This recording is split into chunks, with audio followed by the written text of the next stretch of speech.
Hello, everyone, and welcome back to High School Not So Much a Musical. In part 2 of our conversation with Miss Rosa, we will talk about her first person account of helping a failing business owner fix her financials and soar to greater heights. We'll get to that right after this.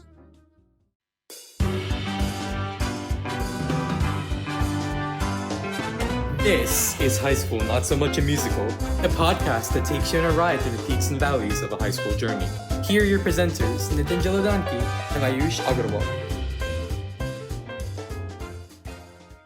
Okay, so just to illustrate the level that I'm working at and the level of skills that are sort of lacking, I worked once with a solopreneur in Africa, and I was assigned, to help her.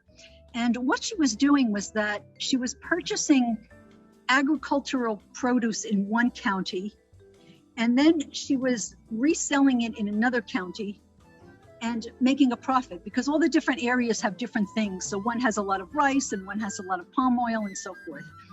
And she figured out that she could, if she took it from one place to the other, she could make a higher profit because they don't have any of it in the next county. And so it was a really good business model, because what I see a lot of is everybody selling the same thing, and it's just becomes a price war.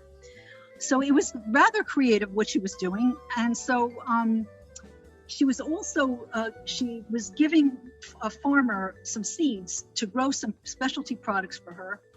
And then he would grow it, and then she would just take take it back after it was grown, and then she would pay a fee. And it was a good business because, her sales numbers were pretty impressive. They were growing quickly.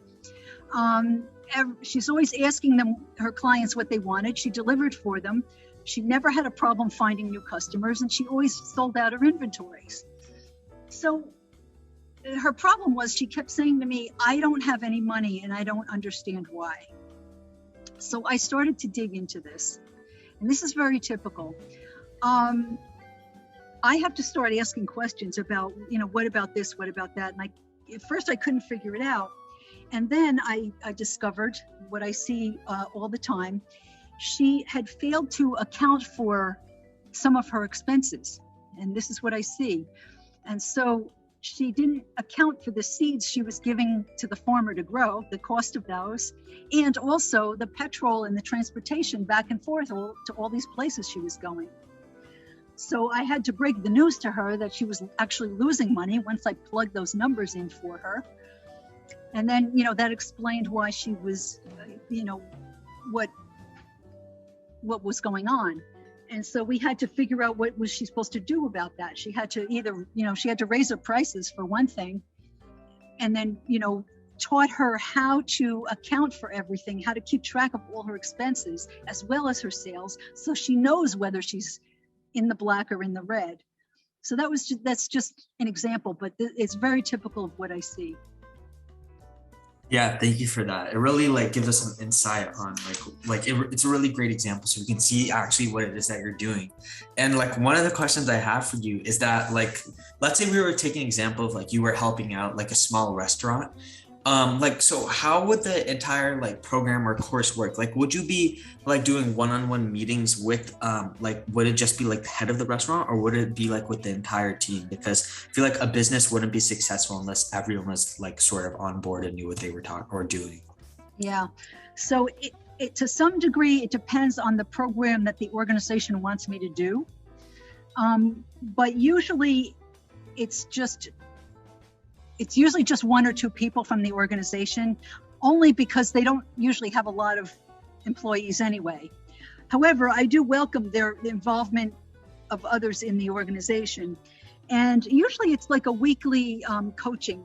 So I have them send me some information, and then we have sessions and we talk about where their problems are, and we get to the bottom of, why aren't you selling, or why, where are your clients, or whatever it is. So it's a lot of one-on-one, usually with the business owner and perhaps with one other person. And, I have them send me information, and then I give them an assignment, I may create a spreadsheet for them and tell them to fill in all the stuff they bought that week. What raw materials they bought, and then have them look at what they sold, and then have them look at, well, did you make any money this week or not? Or I may have them, what other markets can we open up for you locally? So it's very much around whatever their business issue is. Yeah, I think that gives us a good understanding of, what, like how the course works exactly and how it really uplifts and empowers entrepreneurs in emerging economies. And I like what you said there about like creating a spreadsheet, because organization, both management structure and how tasks are allocated are obviously very, very important in a business. For the podcast specifically, what we recently did was we created like a giant spreadsheet with all our episodes and the status on every single episode. So that way we were much more organized in terms of having a good understanding of, which episodes need work on, which episodes have already been uploaded, etc. And that just made us a lot more organized overall. So if you could talk a little bit about the importance of organization in both the business and just like everyday life, and how like E4 helps those entrepreneurs in emerging economies get organized, like take the ideas that these entrepreneurs have brainstormed and kind of really distill them down, set up like an organizational structure, etc. I think that'd be great. Yeah. A lot of times they already have a business or a small business, but it's almost never organized. And again, it depends on what level of their business they're at. So one of the first things I do to help them organize is to first figure out, are they making money or not? Because like I said, a lot of times they just don't even know. And they often mix their personal and their business finances together. And so I often develop a special spreadsheet just for their business. For example, I had a young woman who was doing a catering business. So she was making sandwiches and things in her home, and then she would deliver it out to offices and so forth. And so she needed a special spreadsheet where she could see all the cost of her raw materials in there. And then we figured out which of those sandwiches were making more money and which were not, because she just kind of priced it off the top of her head.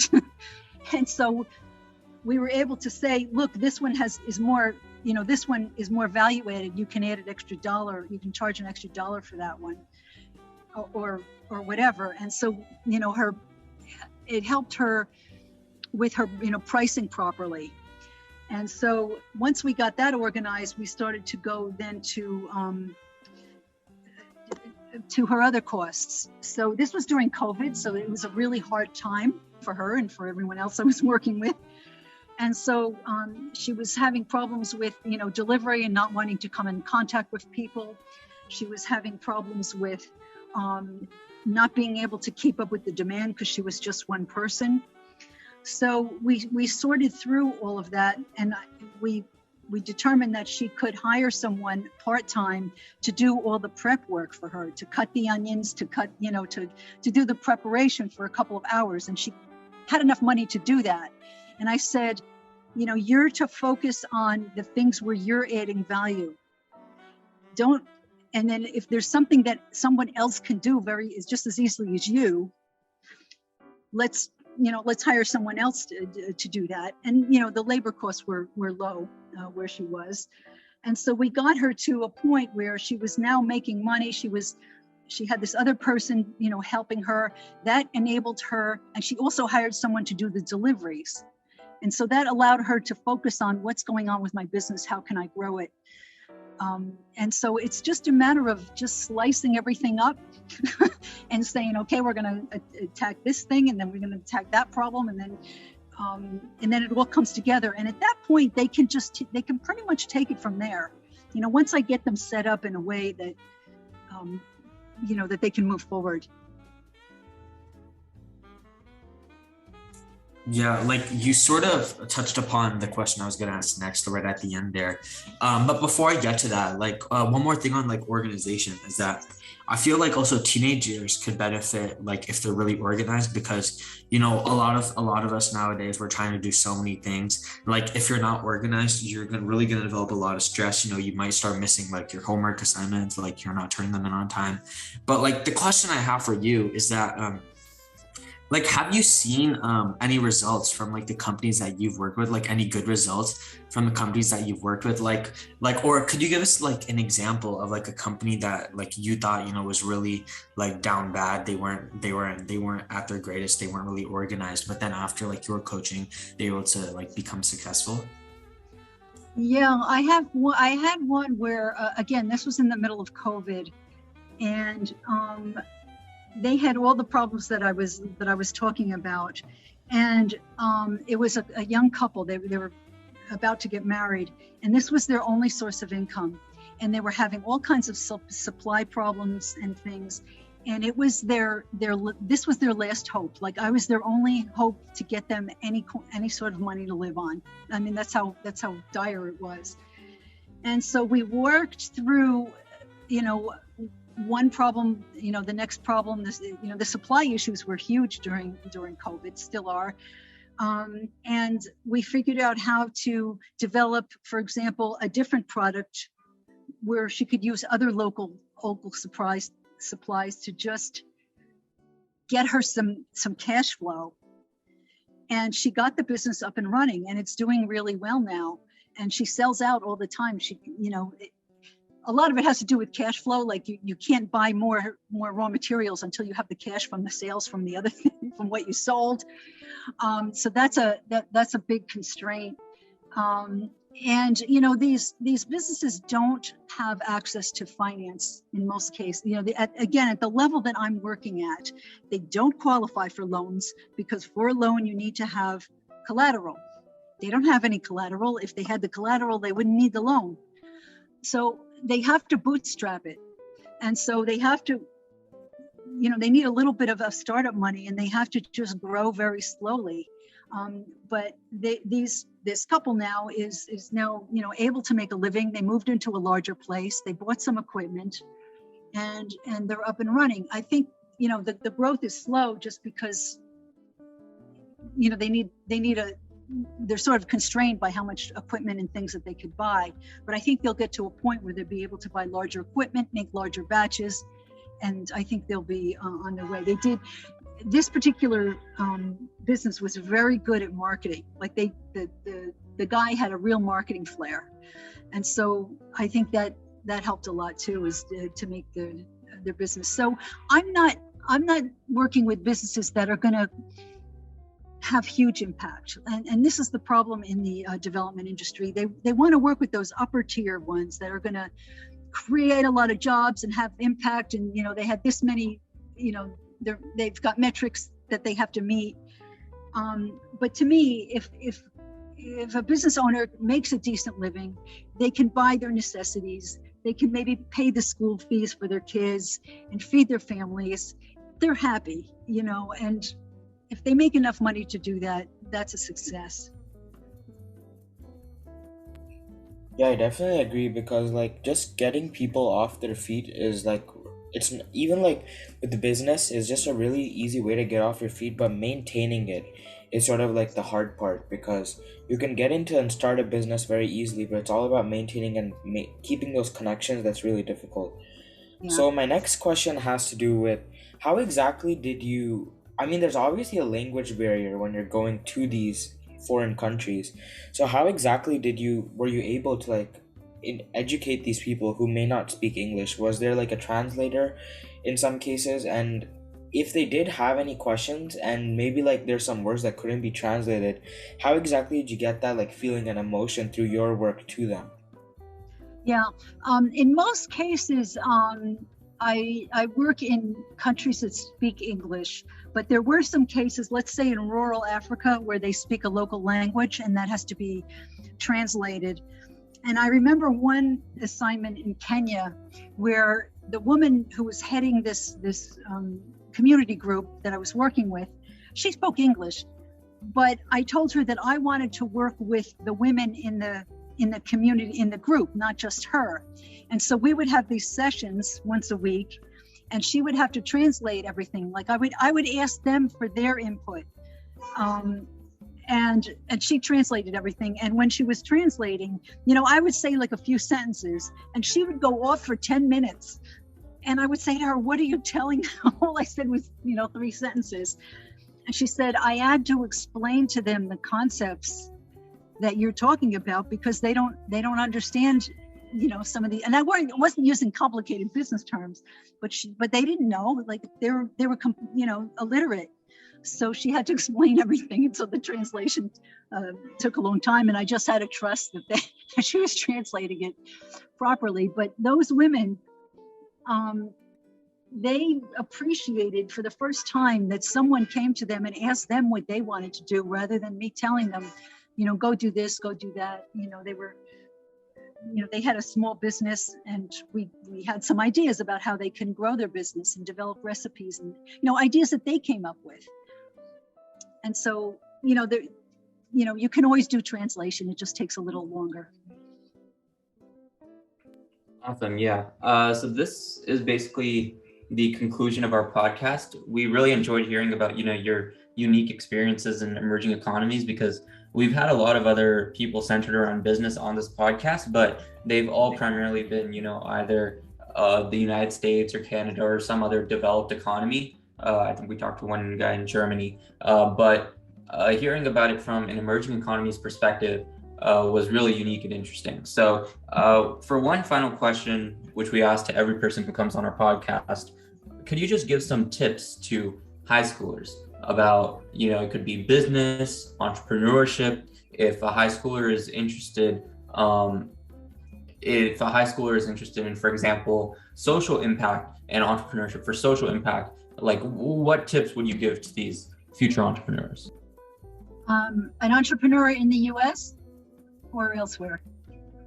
An entrepreneur in the US, somebody who's, currently in high school in the United States. Okay. The first thing is find a cause. What do you care about? There's a million things, is it the ecology? Is it, animal rights? Is it, what are you passionate about? What do you really want to help? I mean, there's so many things in this world that need helping. So find that one topic, and you can always build a social enterprise around whatever that is. And you don't even have to be in that other country or whatever. You can always give a portion, as a social enterprise, always give a portion of your profits to some cause. That's like the easiest thing to do.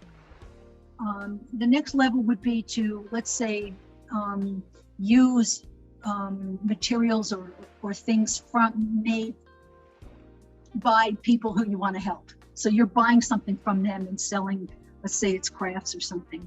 So there's different levels of social entrepreneurship. I would say the most important thing is to find something that you really care about, and then do a little research as to what you need to do. A lot of research as to how are these people being served, what do they really need, and you want to, like we mentioned earlier, you want to enable them and help them, and not just give them stuff. Okay, thank you so much for all of your feedback and advice for our listeners. I think that is definitely going to be something that I can apply, because I've started my own business, and something that I think that a lot of high schoolers have the idea to start a business. They simply just don't know where to start and how to take that first step. So for any young entrepreneur listening out there, please take Miss Rosa's advice. And thank you so much for coming on our podcast, Miss Rosa, and thank you so much to our listeners for listening, and we'll see you next time. Can I give my website? Yep, definitely. Yeah, so if anyone wants more information about this, I have 2 websites. One is e4enterprises.com, and there you can see a video or get more information about this. Some of that is applicable to anyone in any country. If you want to find out more about me, I have another website, DonnaandRosa.com. You can read about my adventures in other countries. And please do also connect with me on LinkedIn. Tell me that you heard me here, and I'll be happy to connect with you. Thanks. Yep, make sure you do that, guys. Thank you so much. That's our show for today. Now roll the credits. High School Not So Much a Musical is hosted by Ayush Agarwal, Nitin Jaladanki, and Rishi Sinha. Narration by Samhit Padala. Music from Louis Luang Relaxation Cafe, Tune Pocket, and Infraction. If you like the show, please recommend it to your friends and family. Thank you so much for listening, and we'll see you next time.